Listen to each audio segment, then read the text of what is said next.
আৰু এটা প্ৰশ্ন এইখিনিতে বাইদেউ মই সুধিব বিচাৰিছোঁ আপোনাক, আমাৰ যিটো এই ডমেষ্টিক হেল্পাৰ যিটো এবিউজ হয় মানে, এইটো আমি আচলতে দেখিবলৈ পাইছোঁ আচলতে মধ্যবিত্তীয় বা নিম্ন মধ্যবিত্তীয় ঘৰ বা শিক্ষা দীক্ষা নথকা সেই ধৰণৰ মানুহবিলাকৰ ক্ষেত্ৰত দেখিবলৈ পোৱা নাযায়। এইটো সাধাৰণতে দেখিবলৈ পোৱা যায় হাই লেভেল মানে উচ্চ শিক্ষিত পৰিয়ালবিলাকৰ যি ডমেষ্টিক হেল্পাৰ থাকে তেওঁলোকৰ ওপৰত যি ধৰণৰ আতিশায্য বা নিৰ্যাতন চলোৱা আমি দেখা পাইছোঁ।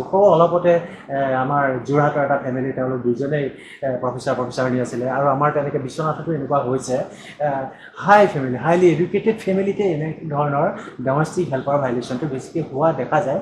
ইয়াৰ মানে এইটো কাৰণটো কি বুলি হয়? কাৰণ তেখেতসকলতো উচ্চ শিক্ষিত মানুহ, তেওঁলোকে নজনা নহয়, চাইল্ড ৰাইট সম্পৰ্কে তেওঁলোকৰ অলপ হ'লেও ধাৰণা আছে, তথাপিতো তাৰ উপৰিও তেওঁলোকৰ যে এই ধৰণৰ এটা অমানৱীয় আচৰণ কৰিব পাৰে, এইটো ইয়াৰ কি বুলি ক'ব আপুনি, কি বুলি ক'ব?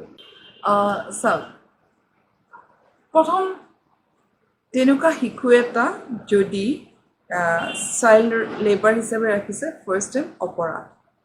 যদি তেওঁ চেল্টাৰ হিচাপে ৰাখিছে, অপৰাধ নহয়, যে পঢ়া শুনা কৰিছে।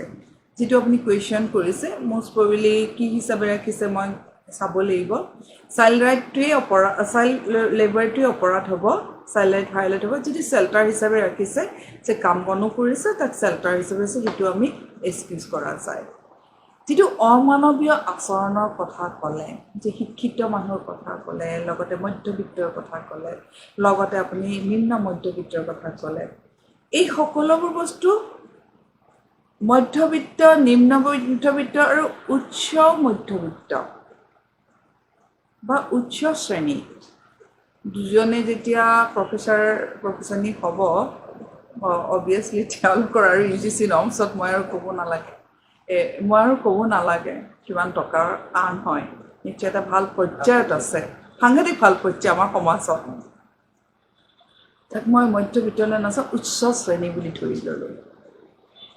এইটো আমি এটা এডুকেশ্যনৰ দ্বাৰা আমি পুঁজিৰ দ্বাৰা আমি অকণমান টকাৰ উপাৰ্জন বা অৰ্থনৈতিক দিশত আমি নাচাই যদি আমি বেলেগ ধৰণে চাওঁ, এই সকলোবোৰ মূল গুৰিতেই হ'ল মানুহৰ, অলপ আগতে ক'লোঁ, ষ্টেট অফ মাইণ্ড, মানসিকতাৰ স্থিতি। আৰু আপুনি এটা কথা আছে, তেওঁলোকে অতি উচ্চ শিক্ষিত, এখন কলেজৰ তেওঁলোকৰ অধ্যাপক অধ্যাপিকা যে 10জনক শিক্ষা দিয়ে, তেনে ব্যক্তিবিলাকৰ মই এটা বিশেষভাৱে যদি চাওঁ, এটা অহংকাৰ, ইগ', আৰু দ্বিতীয়তে সহনশীলতাৰ অভাৱ। তৃতীয়তে যেতিয়া সহনশীলতা আৰু অভাৱ হয়, যেতিয়া ইগ' থাকে, তাত মানুহৰ স্নেহ নাথাকে, তাত মানুহৰ মানৱীয় স্থিতিটো কম থাকে। যেতিয়া আপুনি ইগ' থাকিব, সহনশীলতাৰ অভাৱ থাকিব, মানুহক বুজিব নোৱাৰিব, তাত তেতিয়া মানুহৰ মানৱীয়তাৰ স্থিতিটো কম থাকে। গতিকে সেইটোত উচ্চ শিক্ষিত নিম্ন শিক্ষিত বুলি কথা নাই, সেইটো একটা ক্লাছৰ মানুহ, এটা শ্ৰেণীৰ মানুহ সমাজত, যি শ্ৰেণীটোৱে অকল নিজৰ স্থিতি, নিজৰ পজিশ্যনটো লৈ পেলাই ইমান অহংকাৰী হয়, এটা ফুল কোমলীয়া শিশুৰ জীৱন, যে খাবলৈ নেপায়, যে কাৰোবাৰ ঘৰত নিজৰ শৈশৱ বিসৰ্জন দিছে, যে এটা মুক্ত আকাশৰ তলত মুকলিভাৱে উৰি ফুৰিব বিচাৰে, সি আজি কিন্তু এটা দিনে ৰাতি বাচন ধুই চাহ কৰি ঘৰ সাৰি মুচি কিন্তু কটাইছে। সেইখিনি আমি চাবলৈ সময় নাই, কিয়? তেওঁৰ সেইটো ইগ'। গতিকে মই এটা বস্তুৱেই কওঁ যে ইয়াৰ মেইন কাৰণ মানুহৰ মানসিকতা, দ্বিতীয়তে মানুহৰ, যিটো আগতেও বাৰে বাৰে কৈ আছোঁ, মানুহৰ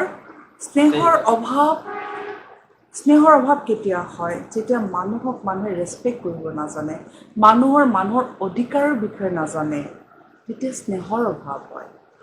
গতিকে এই সকলোবোৰ বস্তুৱেই যদি আমি চাওঁ, এইখিনি দেখা পাওঁ। আৰু যদি আমি চেল্টাৰ নোহোৱাকৈ ৰখা হৈছে, সেইটোতো আৰু বৃহৎ ক্ৰাইম, আৰু তেওঁকতো টৰ্চাৰ কৰাটো এটা অন্য ষ্টেপত যাব। তেওঁ ফাৰ্ষ্ট ক্ৰাইমটোৱে কৰিলে, তেওঁ চাইল্ড লেবাৰ ৰাখিব, বাকীটো তেওঁক মানে অমানৱীয় অত্যাচাৰৰ শিশুৰ ওপৰতো সেয়া ভাবিবই নোৱাৰে।